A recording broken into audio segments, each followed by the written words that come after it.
Un grand changement est en cours dans la diplomatie américaine en Afrique. Deux informations venues de sources sérieuses le confirment. Et dans ce nouveau jeu, la RDC pourrait devenir le centre de l'Afrique centrale.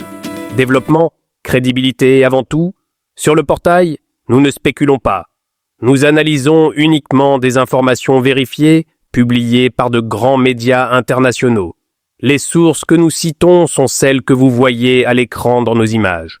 Premier fait, source, The Guardian.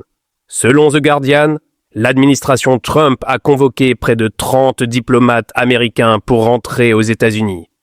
Dans au moins 29 pays, dont 15 pays africains, les ambassadeurs ont quitté leur poste. Aujourd'hui, ces ambassades sont gérées par des chargés d'affaires, avec beaucoup moins de pouvoir et beaucoup moins d'influence. Deuxième fait, source New York Times. Selon le New York Times, une note interne du département d'État parle de la fermeture possible de plusieurs ambassades et consulats. L'objectif est clair, réduire les coûts et concentrer la présence américaine dans quelques pays jugés stratégiques. Analyse, ce que cela veut dire simplement, ces deux informations vont dans le même sens. Les États-Unis ne quittent pas l'Afrique. Ils réduisent leur présence dans certains pays pour se renforcer ailleurs. Certains pays perdent du poids diplomatique, d'autres en gagnent. Analyse, pourquoi la RDC est favorisée? Dans cette nouvelle organisation, Kinshasa ressort comme un point central. La RDC pourrait devenir le principal centre pour les visas américains en Afrique centrale. Les pays voisins seraient alors obligés de venir à Kinshasa pour leurs démarches.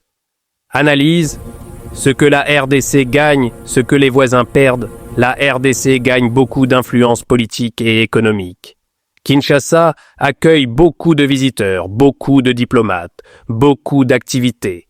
Les pays voisins, eux, perdent ce rôle stratégique, perdent du mouvement et perdent une partie de leur poids diplomatique.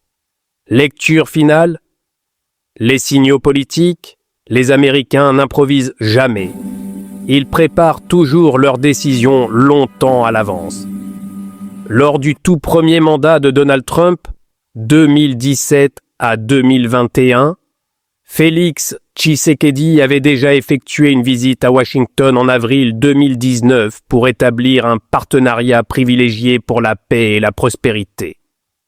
Mais personne ne connaissait vraiment les détails de ces accords. Aujourd'hui, les accords signés en 2025 montrent une étape bien plus forte, structurante et personnelle entre Tshisekedi et Trump. Tous les signes laissent penser qu'une collaboration discrète mais profonde existe depuis plusieurs années, en lien étroit avec les services américains. Cette nouvelle carte diplomatique américaine va-t-elle renforcer la RDC diplomatiquement? Partagez cette vidéo pour que les autres comprennent l'ampleur de la situation.